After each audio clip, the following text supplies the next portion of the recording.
Hello class, welcome back बच्चों।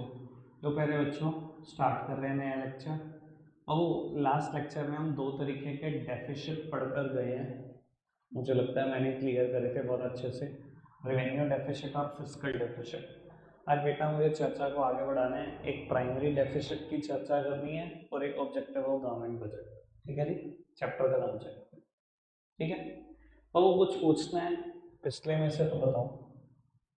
नहीं, आगे बढ़े, चलो भी समझते हैं फिर। वो थर्ड टाइप ऑफ डेफिसिट पढ़ने जा रहे हैं, इट इज प्राइमरी डेफिसिट। सब सामने देखते रहना, नोट डाउन करने का टाइम मिल ही जाएगा आपको बाद में जैसे मिलता है। वो बात कर रहे हैं प्राइमरी डेफिसिट की। बेटा प्राइमरी डेफिसिट बराबर किसके होता है? Fiscal deficit minus interest payment. वो fiscal deficit minus interest payment. लो जी, समझते हैं इसको। और वो देखो, किसी भी ना फॉर्मूले को लिखना किसी भी टीचर के लिए मुश्किल नहीं होता। मैंने फॉर्मूला लिख दिया, ठीक है ना, 1 मिनट में आप रख सकते हो। ठीक है ना, ये मुश्किल नहीं है, समझाना बहुत मुश्किल है, इसको एनालिसिस करना ही मुश्किल है। चलो खैर एनालिसिस करता हूँ, मैं कोशिश करूँगा समझा पाऊँ आपको। बाबू 2023 में ना गवर्नमेंट ऑफ इंडिया ने कुछ बोरोइंग कर ली, कुछ भी अमाउंट समझ लो, लेट सपोर्ट्स की बात करते हैं 10,000 करोड़। ठीक है, बोरोइंग कर ली 2023 में 10,000 करोड़। 2024 में क्या गवर्नमेंट ऑफ इंडिया को इस बोरोइंग का इंटरेस्ट देना पड़ेगा? देना पड़ेगा। मान लो जो बोरोइंग करी है वो 10% पे की हुई है, ठीक है जी, यानी कि इस साल ब्याज कितना बैठेगा? 1,000 करोड़। और मान लो बेटा इस साल गवर्नमेंट ऑफ इंडिया ने 2024 में बोरोइंग करी है 1,500 करोड़। मेरी तरफ देखना बाबू, fiscal deficit is itself a borrowing. फिर वाली बात याद है, यानी कि 2024 में ना मैं प्राइमरी डेफिसिट कैलकुलेट कर रहा हूँ, प्लीज सामने देखना, एक बारी में जो समझोगे वो सबसे अच्छा समझोगे। 2024 में ना मैं प्राइमरी डेफिसिट कैलकुलेट कर रहा हूँ। 2024 में ना मेरी गवर्नमेंट ऑफ इंडिया को ना टोटल बोरोइंग करनी पड़ी 1,500 करोड़। ठीक है जी, जिसमें से 1,000 करोड़ तो पिछले साल की बोरोइंग का ब्याज ही है। ठीक है जी, वो यानी कि प्राइमरी डेफिसिट कितना? Primary deficit 500 crore. सर कोई भी क्वेश्चन दूंगा ना, मैं आपको कहूंगा कि न्यूमेरिकल ले लो, प्राइमरी डेफिसिट निकाल दो, आप बहुत स्पीड पे निकाल दोगे। लेकिन मुद्दा तब है जब मैं आपसे पूछूं प्राइमरी डेफिसिट है क्या, समझा दोगे? और आप क्या जी मैं समझा दूंगा, मैं मानूंगा उसको वो है खतरनाक आदमी तो जो समझा सकता है। न्यूमेरिकल पता नहीं कौन कौन कर देगा बेटा, लल्लू पंजू भी कर देंगे इस न्यूमेरिकल को। तो बाबू क्या बताता है प्राइमरी डेफिसिट, आपको समझाने की कोशिश करूं, इधर देखना बाबू। प्राइमरी डेफिसिट ये बताता है कि आपने इस साल में टोटल बोरोइंग 1,500 करोड़ करी। इस साल में टोटल बोरोइंग 2024 में 1,500 करोड़ करी। आपको पता है 1,500 करोड़ में से 1,000 करोड़ की बोरोइंग तो मैंने सिर्फ इसलिए करी क्योंकि पिछले साल बोरोइंग चल रही है मेरे ऊपर। यानी कि करंट ईयर की रिक्वायरमेंट जानो ना, तो करंट ईयर की रिक्वायरमेंट तो सिर्फ 500 करोड़ की थी। ये 1,000 करोड़ तो जबरदस्ती बोरो करना पड़ रहा है मुझे पिछले साल का ब्याज चुकाने के लिए। यानी कि अगर आप समझना चाहो ना तो बाबू प्राइमरी डेफिसिट पता क्या बताता है कि करंट ईयर की वजह से कितना बोरो कर रहे हो। करंट ईयर की वजह से तो देखो मैं टोटल 1,500 करोड़ बोरो कर रहा हूँ, दिखाई दे रहा है fiscal deficit itself borrowing, total 1,500 crore borrow कर रहा हूँ। पर आपको ये भी तो समझ में आ रहा होगा 1,000 करोड़ क्यों बोरो कर रहा हूँ? 1,000 करोड़ तो ब्याज चुकाने के लिए बोरो कर रहा हूँ पिछले सालों में जो मेरे ऊपर लोन चढ़ा हुआ है। यानी कि करंट ईयर की रिक्वायरमेंट तो सिर्फ 500 करोड़ थी ना। रीडिंग आ रही है समझ में? यानी कि इस साल अगर ये पिछले साल के कर्जे ना होते तो इस साल मैंने सिर्फ 500 करोड़ बोरो किया होता। यही बताता है प्राइमरी डेफिसिट कि करंट ईयर की वजह से कितना बोरो करना पड़ा हमको। क्लियर है बात? अच्छा 1 मिनट के लिए प्लीज सामने देखना, अगर पिछले साल का कर्जा 15,000 करोड़ होता तो मैंने टोटल कितना बोरोइंग करा?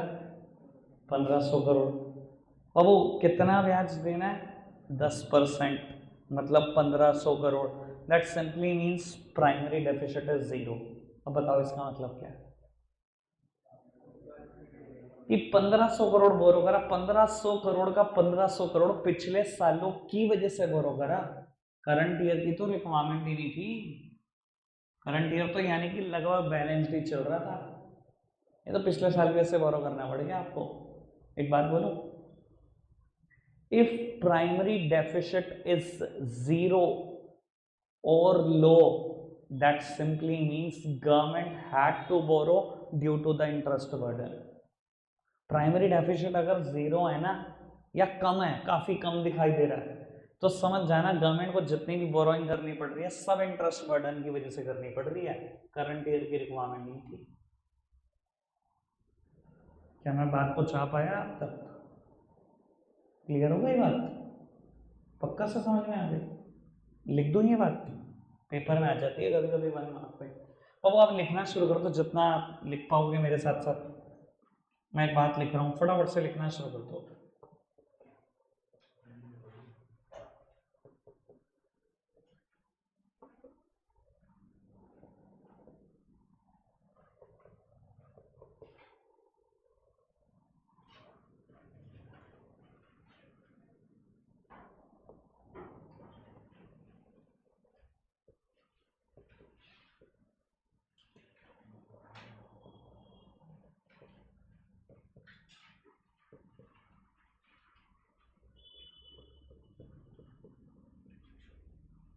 लो बेटा, बाबू फटाफट से नोट डाउन कर ही दो आप, यहाँ तक खत्म करो फटाफट से। तो प्यारे बच्चों, लास्ट टॉपिक स्टार्ट करते हैं बेटा इस चैप्टर का, फिर न्यूमेरिकल बेस होते हैं बस, ठीक है जी। और तैयारी कर लेना बेटा, आप न्यूमेरिकल हो जाने तो आप एक बहुत बड़ा टेस्ट दोगे इसका, ठीक है जी। और मैं आपको ये भी बता देता हूँ, मैं चाहता हूँ कि यार 3-4 दिन के बाद ना एक पिछले टॉपिक का टेस्ट होता है, 100% है, 30 जून तक फिर टेस्ट मैं खत्म कर दूंगा। पर मैं चाहता हूँ मैक्रो इकोनॉमिक्स ऐसी रेडी पड़ी हो कि 30 जून के बाद मैं 5 टेस्ट लूँ पूरी पूरी बुक के, मैं ये चाहता हूँ। सर आपको पता है कोर्स में कोई दिक्कत नहीं आएगी, आपको पता है ना, मेरे पास पास्ट रिकॉर्ड है, मेरे से पेज किसी ने कोर्स नहीं खत्म किया होगा। और ये शुक्र मनाओ कि तो मैं 45 मिनट्स पढ़ाता हूँ, 1 घंटा पढ़ाने वाले नहीं पूरा कर पाते कोर्स मुझसे पहले। मैं पढ़ाता होता 1 घंटा, तो मैं बताता कैसे होता है 4.5 महीने में कोर्स खत्म। करो में कौन क्या कर रहा वो सब अपने मतलब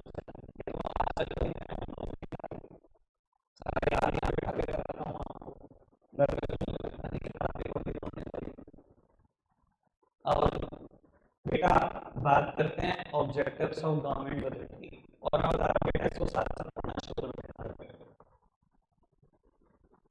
objectives of government budget, government budget के ऑब्जेक्टिव में मैंने कल भी बताया था आपको कि बेटा किसी भी किताब को उठा के तो गवर्नमेंट बजट की डेफिनेशन है तो ऑब्जेक्टिव्स है, पर वो मैं करा ही नहीं सकता जब तक आपको ये नहीं पता गवर्नमेंट बजट के कंपोनेंट क्या हैं, किसका क्या पार्ट है, ठीक है ना, आपको समझ में नहीं आ सकता कभी ये बात, ठीक है।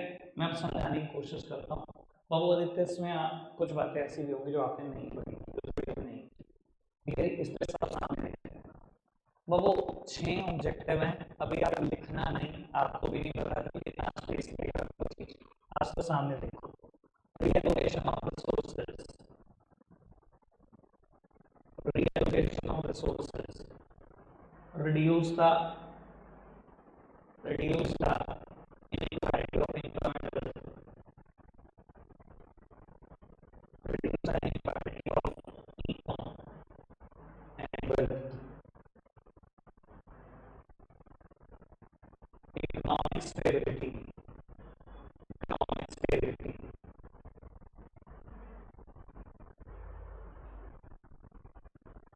management of public enterprises, management of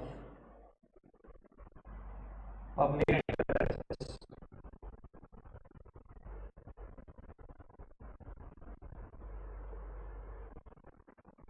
fifth one, economic growth, economic growth, and sixth one, reduce regional disparity.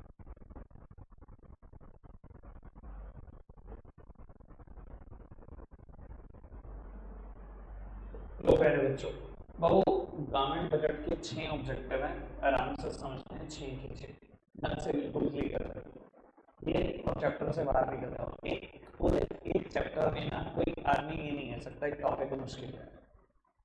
पूरा का पूरा चैप्टर शुरू से लेकर आखिर तक बहुत आसान है। कोई कोई टॉपिक अगर आप कहो बताना चाहो मुश्किल है, मुझे बताओ आप सबसे मुश्किल किसको कह दोगे?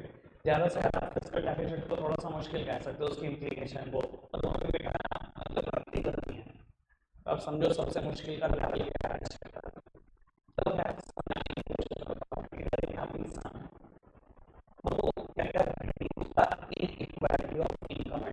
बेटा अगर आप मेरे देश की पोजीशन देखो तो हालात ये हैं बेटा, रिच और रिच होते चले जा रहे हैं और पुअर होते चले जा रहे हैं। यही हालात है हमारे देश में।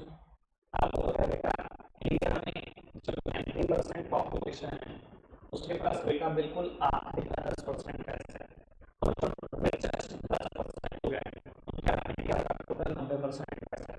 एक्चुअल में हालात में विश्व के 10% लोग हैं ना सबसे रईस, उनके हाथ में इंडिया का 90% पैसा है, और बच्चे 10% पैसा है। हालात नहीं है, इतनी इनइक्वालिटी है।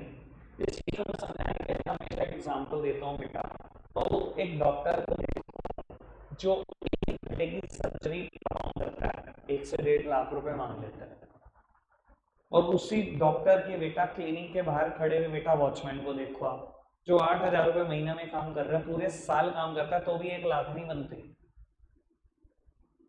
The difference is too large, तो भी सोशली जस्टिफाइड। यार कितना बड़ा डिफरेंस है, खाई है बेटा अमीर और गरीब के बीच में। मानते हो ना, इनइक्वालिटी बहुत ज्यादा है यार हमारे देश में, ठीक है ना। गरीब गरीब होता जा रहा है, अमीर बहुत अमीर होता चला जा रहा है। सर सरकार कोशिश करती है कि इनइक्वालिटी को कम करने की थ्रू बजट होगी। बजट से कैसे कम कर सकते हैं बेटा? बजट से ना हर साल टैक्स रेट आते हैं कि किस फाइनेंशियल ईयर में क्या टैक्स लगेगा, इससे हो जाती है सारी कहानी चेंज। वो इस साल का स्लैब है, समझ लो 5 लाख तक कोई टैक्स नहीं है, और 5 लाख से 10 लाख तक बेटा 20% टैक्स है, और बाबू 10 लाख से ज्यादा 30% टैक्स है। आप गरीब हो,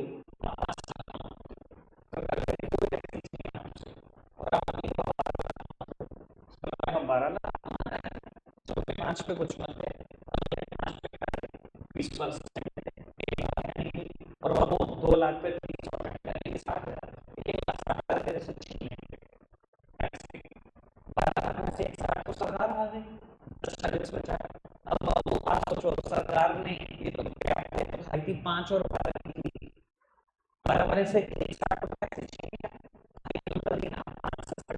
एक के पास 5 तो दूसरे के पास कितने रह गए? 10,40,000। खाई कोई तो कम करने की कोशिश करती है बेटा, जो इन्हें ज्यादा उस खाई कम कर सके, जो ज्यादा अमीर है ना उससे ताकि खाई कम हो सके।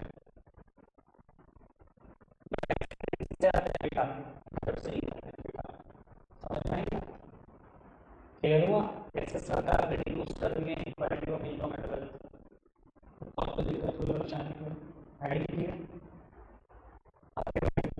बाबू third heading is economic stability. बाबू क्या सरकार इकोनॉमी में स्टेबिलिटी लाती है? बिल्कुल बेटा। बाबू आपने सुना है कभी इन्फ्लेशन और डिफ्लेशन का नाम?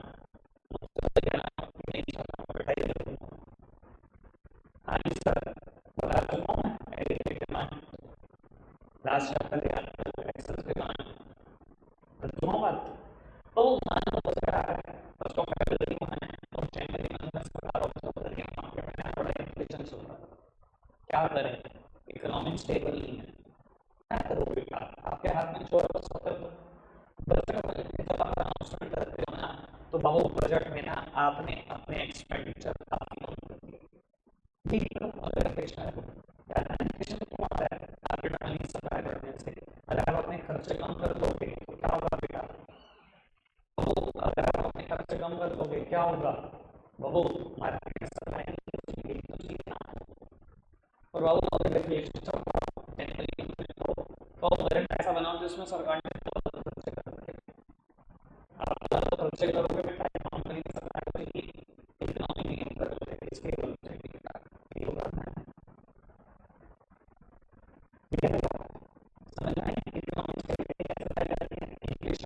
गवर्नमेंट एक्सपेंडिचर कम कर ले, और डिफ्लेशन है तो गवर्नमेंट एक्सपेंडिचर बढ़ा दे।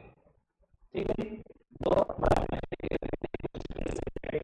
कुछ पूछना है तो नहीं, आगे बढ़े। तो fourth heading is management of public enterprises. वो आज की जो कुछ कंपनियां ऐसी हैं जो बेटा पब्लिक एंटरप्राइजेस ऑपरेट कर रही हैं, पब्लिक सेक्टर अंडरटेकिंग है, और अगर उनको पैसे की जरूरत हुई तो बेटा गवर्नमेंट ऑफ इंडिया पैसे तो सोचना देखो, आप जगह पर बैठा था उस टाइम पर बेटा था और इससे ना बेटा देश के रिसोर्सेज बड़े खराब हो रहे थे, पढ़े लिखे लोग आईएएस ऑफिसर सारा दिन बजटों में लगे रहते थे, एक डेढ़ महीना नॉर्मल बजट बनाने में, एक डेढ़ महीना बेसिक बजट बनाने में, बड़ी परेशानी होती थी, बड़े रिसोर्सेज खराब होते थे, फाइनेंस मिनिस्टर अलग परेशान, ट्रेड मिनिस्टर अलग परेशान, उठा के करना बहुत परेशानी है। आज के टाइम में वजह से फेक ही आता है जो फर्स्ट ऑफ फरवरी को आता है। तो आप इस बात को भी समझने की कोशिश करो, अगर इंडियन रेलवे को पैसे की जरूरत है, वो एक पब्लिक एंटरप्राइज है क्या नहीं, सरकारी है क्या नहीं है, सरकारी है, तो उसको पैसे देता है, उसको पैसे कहाँ से लेंगे, थ्रू गवर्नमेंट बजट होगी। यही जितनी पब्लिक सेक्टर आपको दिखाई देता है उसका पूरा मैनेजमेंट किससे होता है बेटा, बजट से ही होता है। एक बात बताओ, जितनी भी आप अनाउंसमेंट सुनते हो इंडियन रेलवे की, आपने सुनी इतनी नई वंदे भारत एक्सप्रेस चलेंगी, इतनी फास्ट ट्रैक बनाएंगे हम जिसपे हम गाड़ियाँ चलाएंगे बेटा 180 किलोमीटर प्रति घंटा या 150 किलोमीटर प्रति घंटा, इतनी नई शताब्दी है, इतनी नई राजधानी। सुना है, सबने सुना है। सर आपको पता कहाँ कब से सुना है आपने, बजट अभी अनाउंस होता है बेटा, और कहीं अनाउंस नहीं होता है। बजट से तो अनाउंसमेंट हुई है, इतनी नई वंदे भारत एक्सप्रेस चलाने वाली है गवर्नमेंट ऑफ इंडिया। देखेगा यानी किसी भी बेटा पब्लिक एंटरप्राइजेस को जरूरत होगी तो बेटा गवर्नमेंट ऑफ इंडिया उसकी टेक केयर बजट से ही करती है, तो बजट का ही काम है मैनेजमेंट ऑफ पब्लिक एंटरप्राइजेस।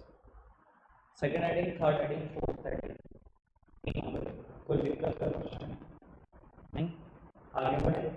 और इकोनॉमिक ग्रोथ बहुत काम कौन करेगी, फिफ्थ हेडिंग, इसके बारे में मैं अलग स्लाइड पे समझा देता हूँ, थोड़ा सा बात कर रहा हूँ बेटा इकोनॉमिक ग्रोथ की।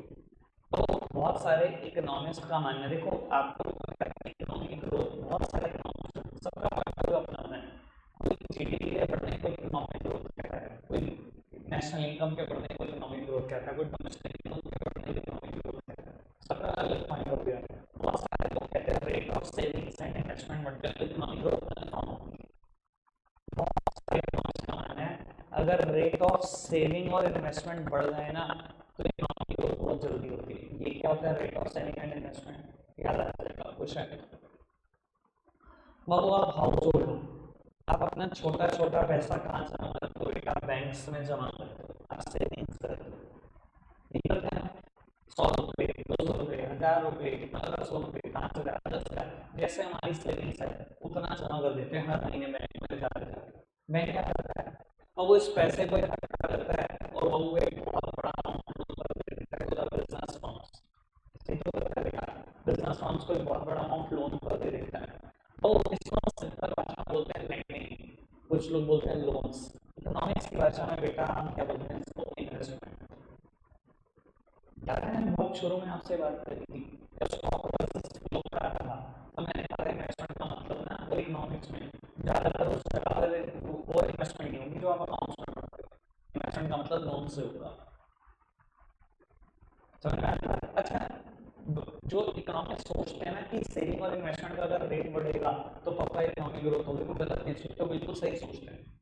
मैं कहता हूँ बेटा आपने अरबों रुपए इकट्ठे करे इस साल और बैंक ने अरबों रुपए का लोन दे दिया बिजनेस फर्म को, बिजनेस फर्म क्या करेंगे उस अरबों का, यार प्रोडक्टिव एक्टिविटी भी तो लगाएंगे, बिजनेस फर्म के पास कोई और काम थोड़ी है, प्रोडक्शन का ही तो काम है। अगर प्रोडक्शन बढ़ेगा तो करोड़ रुपए से नहीं बढ़ेगा, कहाँ कोई गलत सोचता है। अच्छा सरकार इसका टेक केयर कैसे करती है, बजट से, वो लोगों को लालच फेंके जाते हैं एक से एक।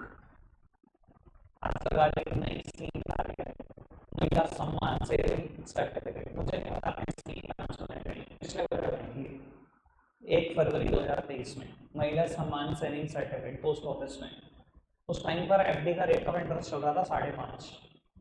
सरकार ने कहा 7.5 देंगे, कोई रिस्क नहीं है। मैं कह रहा भैया कितने लोगों ने अपनी घर वालों के नाम पर इन्वेस्टमेंट ले लो, कोई कंपनी जान पूछ के सेलिंग का रेट ऑफ इंटरेस्ट बढ़ा देती है। लोग दे रहे हैं ऐसा इकोनॉमी में बढ़ाते रहते हैं, तो हमको लोन दे देती है।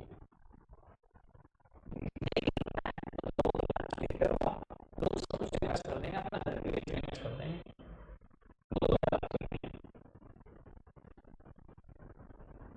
क्लियर है बेटा? समझ में इकोनॉमिक ग्रोथ कैसे सरकार ने शो करके आगे बढ़े। चलो वो लास्ट हेडिंग इसके बाद एक और हेडिंग है, फर्स्ट हेडिंग पे चलानी पड़ेगी। तो रिड्यूस रीजनल डिस्पैरिटीज। सर हमारे देश में रीजन प्रोडक्टिव बैलेंस है, सबको पता है। मेट्रोस तरक्की पे तरक्की, तरक्की पे तरक्की, पहले 18 घंटे घूमती थी मेट्रो, सब 24 घंटे घूमती, बंद नहीं होती। मुंबई में रहने वाले लोग कहते हैं कि मुंबई सिटी कभी बंद नहीं होती, मतलब 24 घंटे ही सब कुछ खुला रहता है, ऐसा मुंबई में रहने वालों का कहना है। तो अगर हम किसी बैकवर्ड एरिया में जाएं तो वो और बैकवर्ड होता है। जितनी छोटी मोटी भी पॉपुलेशन थी वो भी माइग्रेट कर रही है बड़े शहरों की तरफ, यही हालात चल रहे हैं। रीजन वाइज डिस्पैरिटीज हैं, रीजनल इम्बैलेंसेस हैं। तो सरकार इस रीजनल इम्बैलेंस को कैसे खत्म करती है थ्रू बजट। मैं भी बताई गई बात है 11th क्लास में बच्चों को टैक्स हॉलीडेज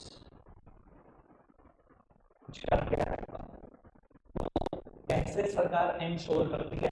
मैं एक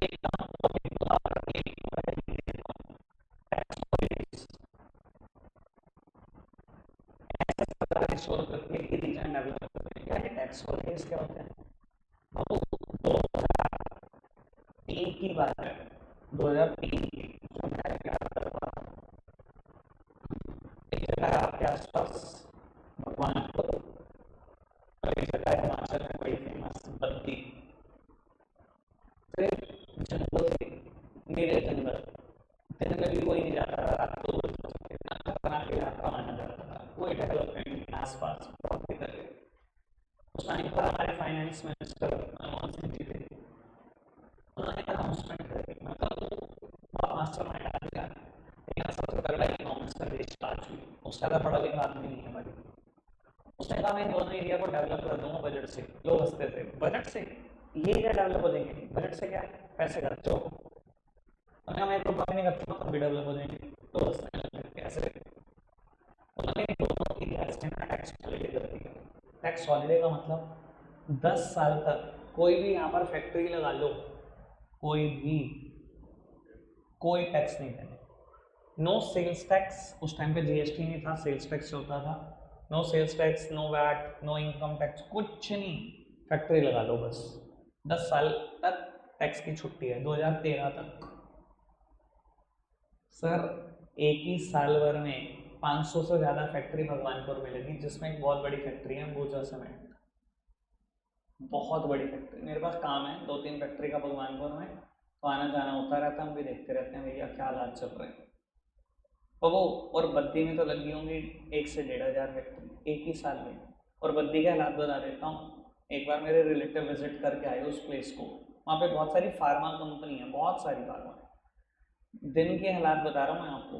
दिन में वो विजिट करने जा रहे थे गाड़ी से, और गाड़ी के सामने शेर आ गया। दिन की बात बता रहा हूँ, रात को तो आप हालात समझ सकते हो कैसा जंगल रहा होगा वो। एक साल में कितनी फैक्ट्री लगी? 1200। सर सरकार पूरी कोशिश करती है, जो रीजन बिल्कुल डेवलप नहीं है ना उनको हम डेवलप करते हैं। और आपने देखा बजट से कैसे डेवलपमेंट की जा सकती है। यार 1200 सर फैक्ट्री लगी होंगी, क्या आपको नहीं लगता आसपास कुछ होटल कुछ ढाबे खुले होंगे? बराबर मुझसे बताओ, नहीं खुले होंगे? खुले होंगे। आपको नहीं लगता जब 1200 ढाबे खुले होंगे उसमें काम करने वाले लोगों को कुछ काम भी मिला होगा, एम्प्लॉयमेंट मीन भी मिला होगा? आपको नहीं लगता कुछ अच्छे होटल भी खोले होंगे? अगर कोई बाहर से फैक्ट्री को विजिट कर रहा है बेटा, कहीं तो रहेगा। तो सर डेवलपमेंट कभी भी एक चीज़ की नहीं होती। कितने चाय के खोखे लग गए होंगे। सर ऐसा नहीं होता कि डेवलपमेंट सिर्फ एक चीज़ की एक फैक्ट्री लग गई थी, डेवलपमेंट फिर ओवरऑल स्टार्ट हो जाती है बेटा। क्लियर है बात? और यहाँ पर मैं एक और वर्ड बोलना चाहता हूँ, मैंने कहा था मैं पहले एक वर्ड लिख दूँ उसको समझा दो फिर दूसरा वर्ड लिखूंगा। टैक्स हॉलिडे समझ में आ गया होगा सबको। दूसरा वर्ड शायद आप फैमिलियर हो इस वर्ड से, SEZ। सुना है सबने? बढ़िया सुना है बेटा आपने वर्ड SEZ। क्या होते हैं ये? Special economic zones. बाबू इंडिया में ही किसी भी ज्योग्राफिकल रीजन में सरकार आइडेंटिफाई कर सकती है किसी भी ज्योग्राफिकल रीजन को और कह सकती है कि इसको हम डिक्लेयर कर रहे हैं SEZ। बेटा SEZ डिक्लेयर करने से क्या हो जाता है? SEZ डिक्लेयर करने से क्या हो जाता है, किसी को आइडिया है? फिर क्या पढ़ा तुमने? फुल फॉर्म पढ़ के आगे गधे घर के। बाबू SEZ के ऊपर भी कोई टैक्स नहीं होता। हाँ जी, जैसे टैक्स हॉलिडे में कोई टैक्स नहीं होता, SEZ के ऊपर भी कोई टैक्स नहीं होता। पर SEZ और नॉर्मल टैक्स हॉलिडे में थोड़ा सा फर्क होता है। अब मान लो भगवानपुर में टैक्स हॉलिडे है, वो जितना भी प्रोडक्ट बना रहे हैं वो कहीं भी बेच सकते हैं, इंडिया में भी इंडिया के बाहर भी। SEZ में जितनी भी फैक्ट्रीज लगेंगी ये एक एक पाइप इसको बेचेंगे, एक्सपोर्ट करेंगे, इंडिया में नहीं बेच सकती है। हाँ, लेकिन डेवलपमेंट दोनों से ही बराबर होती है। SEZ अनाउंस कर दो तो भी बहुत सारी फैक्ट्रीज लगेंगी, तो भी डेवलपमेंट होगी। SEZ अनाउंस ना करो, टैक्स हॉलिडे अनाउंस कर दो, तब भी उतनी डेवलपमेंट होगी, बहुत सारी फैक्ट्रीज लगेंगी। बस SEZ और उसमें यही फर्क होता है कि SEZ कोई एक दाना भी बनाएगी ना, इंडिया में नहीं बेच सकते, उसको एक्सपोर्ट ही करना पड़ेगा। ठीक है जी, मैं इन डिटेल इसकी बात करूंगा जब मैं इकोनॉमिक्स की सेकंड बुक शुरू करूंगा। एक चैप्टर आएगा, लास्ट चैप्टर है, इंडिया पाक चाइना, इंडिया पाकिस्तान चाइना, उसका कंपैरिजन है। वहाँ पे बताऊंगा SEZ की डिटेल में बात। चाइना ने सबसे पहले अनाउंस किया था SEZ, बाकी सब देशों ने सोच सोच के उसको देख देख के डेवलप किया। करूंगा बात बहुत डिटेल्ड होगा। ठीक है जी, अभी जितना जरूरी है मैंने बता दिया आपको। ठीक है बात, आगे बढ़ते हैं बाबू। पहली हेडिंग लास्ट हेडिंग सुनना, री एलोकेशन ऑफ रिसोर्सेज। देखो बेटा, गवर्नमेंट पता क्या चाहती है, उसके पास जितने भी रिसोर्सेज हैं उसको ऐसे एलोकेट करना चाहती है कि इकोनॉमिक वेलफेयर और सोशल वेलफेयर दोनों मैक्सिमाइज हो। भाई देश भी तरक्की करता रहे और बाबू सोसाइटी भी पीछे ना छूटे, सोशल वेलफेयर भी चलता रहना चाहिए और इकोनॉमिक वेलफेयर प्रॉफिट मैक्सिमाइजेशन भी चलता रहना चाहिए, दोनों चीज़ें चलती रहनी चाहिए। और सरकार इंश्योर भी करती है कि दोनों चीज़ें एक्चुअली में चलें। मेरी तरफ देखना कैसे। बाबू मान लो कोई चीज़ सोसाइटी के लिए बड़ी ज़रूरी है, बड़ी ज़रूरी, और लोग इंटरेस्ट नहीं ले रहे उसमें, सरकार ना इंटरेस्ट खींच लेती है बजट से। जैसे कि कैसे खींच लेती है? मान लो सोलर पैनल सोसाइटी के लिए बड़ी ज़रूरी चीज़ है, सरकार को लगता है यार आए दिन यार इलेक्ट्रिसिटी के इशू होते रहते हैं, अगर हर घर पे सोलर पैनल लगाओ, अपनी इलेक्ट्रिसिटी जनरेट करो, तो दिक्कत क्या है? कोई दिक्कत नहीं है, बढ़िया है ना, बढ़िया चीज़ है ना। अब सरकार कैसे आपका ध्यान खींचे कि आप सोलर पैनल लगाओ, आप लगा नहीं और सरकार चाहिए लगाओ लगाओ लगाओ, नहीं लगा रहे। बजट आया, सरकार ने अनाउंस कर दी सब्सिडी कि जो भी सोलर पैनल लगाएगा हम 25 से 30% सब्सिडी दे रहे हैं। लगने शुरू हो जाएंगे, फटाफट से बताओ, शुरू हो जाएंगे क्या नहीं? दिखाई दे रही है, सरकार सोशल वेलफेयर चाहती है, सरकार ये भी चाहती है इकोनॉमिक वेलफेयर भी होता रहे, प्रॉफिट मैक्सिमाइजेशन भी चलता रहे। बाबू प्रॉफिट मैक्सिमाइजेशन ये कैसे? बाबू कुछ चीज़ें ऐसी हैं जो सोसाइटी के लिए भी बहुत खराब है, जैसे कि लिकर, अच्छा क्या उसमें सोसाइटी के लिए, जैसे कि टबैकोस, अच्छा क्या सोसाइटी के लिए। बाबू सरकार क्या करती रहती है, बजट से ना इन चीज़ों पे उठा उठा के टैक्सेस बढ़ाती रहती है। सिगरेट पे टैक्स 200 से 250% कर दिया, लिकर पे टैक्सेस बढ़ा दिया। अब सरकार को जिसने पीनी है, जिसने मरना है, उसने तो मरना ही है, मर, लेकिन टैक्स दे के मर। 200-300% सरकार की जेब भी भरनी चाहिए, सीधी सी बात। ठीक है ना जी? भाई सोशल वेलफेयर भी सरकार सोच रही है, लेकिन सरकार अपना इकोनॉमिक वेलफेयर भी नहीं छोड़ती। जहाँ कमा सकती है वहाँ भी कमाओ, जब इन्होंने सुधरना तो है नहीं। आपने जितनी मर्जी स्टैट्यूटरी वार्निंग दे दी, टबैको कोजेस कैंसर, लिकर या cigarette smoking is injurious to health, या लिकर कॉजेस कैंसर, दुनिया नहीं सुधरती भैया, आप कितनी वार्निंग देते हो। तो मरना ही है, जिसने मरे फिर टैक्स दे के मरे, सरकार को उसका इकोनॉमिक वेलफेयर भी चलता रहना चाहिए। ठीक है ना जी? अच्छा एक बात बताओ, अगर कोई चीज़ सोसाइटी के लिए बेहद अहम है, बहुत अहम है, और सरकार चाहती है कि कुछ मैन्युफैक्चरर आ गए हैं उसका प्रोडक्शन करें, लेट्स सपोज सोलर पैनल की बात कर लो, कि मैन्युफैक्चरर आए प्रोडक्शन करें, तो सरकार मैन्युफैक्चरर को भी सब्सिडी देना शुरू कर देती है। जैसे कि आज की तारीख में इलेक्ट्रिक व्हीकल पे जितनी भी कंपनियां बना रही है 10,000 पर व्हीकल सेंट्रल गवर्नमेंट सब्सिडी दे रही है। टीवीएस iQube कितनी बिक रही है मार्केट में, 10,000 पर व्हीकल टीवीएस को सब्सिडी मिलती है, ओला को, जितने भी बना रहे हो। अच्छा, अगर इतनी सब्सिडी अनाउंस करने के बाद भी ये प्रोडक्शन ना करे तो सर इंडिया में ना मिक्स्ड इकोनॉमी है। सरकार कहती है तो प्रोडक्शन करेगा ठीक है, वरना मैं डायरेक्टली प्रोडक्शन में एंट्री कर लूंगी। कई चीजें सरकार भी तो खुद प्रोड्यूस करने लग जाती है, नहीं करती। बीएसएनएल क्या है फिर, टेलीकम्युनिकेशन सर्विसेज देंगी नहीं सरकार, या तो आप प्रोडक्शन कर लो, मैं सब्सिडी दे रही हूँ, नहीं करोगे तो फिर सरकार मजबूरी में खुद प्रोडक्शन स्टार्ट कर देती है चीजों का, ठीक है ना। यानी कि घूम फिर के बात बताऊँ, सरकार अपने रिसोर्सेज को ना ऐसे घुमाती रहती है कि इकोनॉमिक वेलफेयर भी चलता रहे, सोशल वेलफेयर भी चलता रहे, रुके कुछ ना, पैसा भी कमाती रहे सरकार, खर्चती भी रहे, रुके कुछ ना, दोनों का वेलफेयर सोचो, सोसाइटी का वेलफेयर सोचो और पैसे कमाना भी सोचो। कोई दिक्कत कोई परेशानी तो नहीं, नोट डाउन करने वाला काम है आपके पास 7 मिनट का, रखते हैं आज के लिए इतना ही है, बाय बाय।